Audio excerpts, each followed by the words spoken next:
हमारा next question है, ए, B और सी का औसत वजन 45 किलोग्राम है। यदि ए और बी का औसत वजन 40 किलोग्राम, बी और सी का औसत वजन 43 किलोग्राम है, तो बी का वजन क्या होगा। तो इसमें जो डाटा दिया है, पहले इक्वेशन बना लेते हैं। इसमें क्या दिया है, ए, बी और सी का औसत वजन, कितने लोग हैं, 3 लोग हैं, कितना दिया है 45। और अगला दिया है ए बी का औसत वजन, यहाँ पे 2 लोग हैं तो बटा 2 लिखेंगे, कितना दिया है 40। और बी सी का कितना दिया है 43। तो यहाँ पे पहले हम इक्वेशन सॉल्व करेंगे। तो यहाँ पे a प्लस बी प्लस सी कितना आ गया, 45 गुणा 3 135। a प्लस बी कितना आ जाएगा 40 गुणा 2 80। और b प्लस सी कितना आ जाएगा 43 गुणा 2 86। तो देखिए इसमें क्या पूछा है, b का वजन क्या होगा। अब हमें ऐसी इक्वेशन 2 ऐड करनी है जिसमें 2b मिल जाए। तो 2b, तो अगर इसको और इसको ऐड कर देंगे तभी भी 2b मिल जाएगा। लेकिन फिर अगर इसको ऐड करेंगे तो फिर a जो है वो ऐसे का ऐसा ही 2a बन जाएंगे और 2b बन जाएंगे। 2a नहीं चाहिए, सिर्फ 2b चाहिए। वो क्यों चाहिए, क्योंकि जब इन दोनों को इक्वेशन को ऐड करेंगे तो क्या आएगा, a प्लस 2b और प्लस c। अगर इस साइड लेफ्ट साइड को प्लस किया है तो राइट साइड को भी प्लस करना होता है। 80 प्लस 86 कितने हो गए, 166 हो गए। और ये इक्वेशन जो है इसमें से माइनस करेंगे, 135 को माइनस कर देंगे। अब यहाँ पे 2 भी मिल गया था, तभी मैंने इस दोनों इक्वेशन को प्लस किया। अगर इन दोनों को कर देते तो 2c हो जाता, फिर c भी एक बच जाता और एक b भी बच जाता। अगर इसको कर देते इसमें प्लस तो क्या आ जाता, 2a आ जाता। फिर अगर 2a में से a जाता तो फिर a, और 2b में से b जाता तो फिर एक और b बच जाता। 2 बच जाते, 2 नहीं बचने चाहिए, सिर्फ जो निकालना है वही बचना चाहिए। ये प्लस का है माइनस का है कैंसिल, प्लस का c माइनस का c कैंसिल। 2b में से एक b गया तो एक b बचेगा, और 166 में से 135 गए तो 31 बचेंगे। तो b का वजन कितना आ गया है 31 kg। इसमें d जो है वो आपका करेक्ट आंसर होगा। हमारा नेक्स्ट क्वेश्चन है, 4 संख्याओं का औसत 60 है, उनमें से पहली संख्या अंतिम 3 संख्याओं का योग का 1/4 है।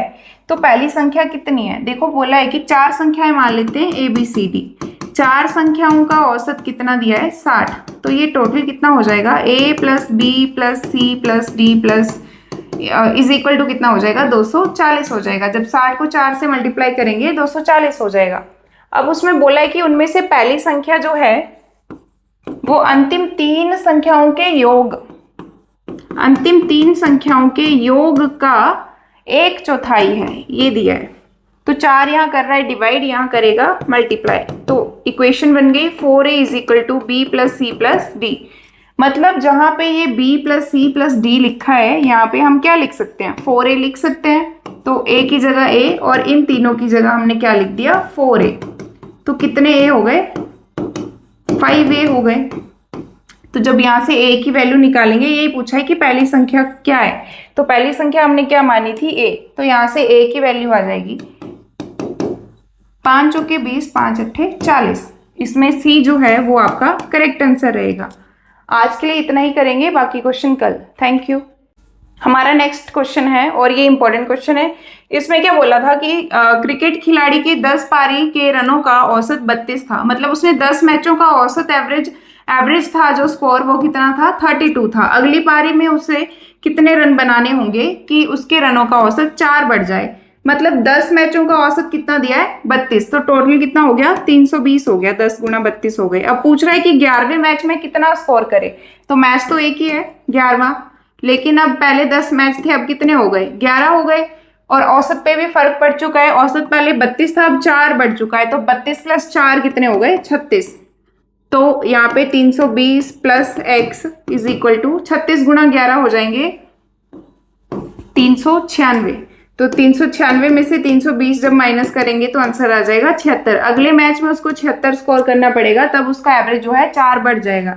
इसमें डी जो है वो आपका करेक्ट आंसर है।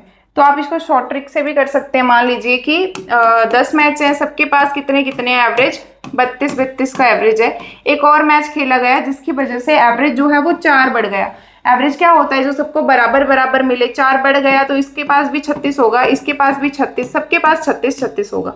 मतलब 11वें मैच ने इसने 36 तो स्कोर किया ही है। बाकी जो 10 मैच थे इनमें इनका कितना कितना बढ़ चुका, 4 4, हर एक मैच का 4 4 स्कोर बढ़ चुका। तो 10 का टोटल कितना बढ़ गया होगा, 40। मतलब इसने 36 तो स्कोर किया ही है, 40 और किया है, टोटल कितना स्कोर किया है, 76।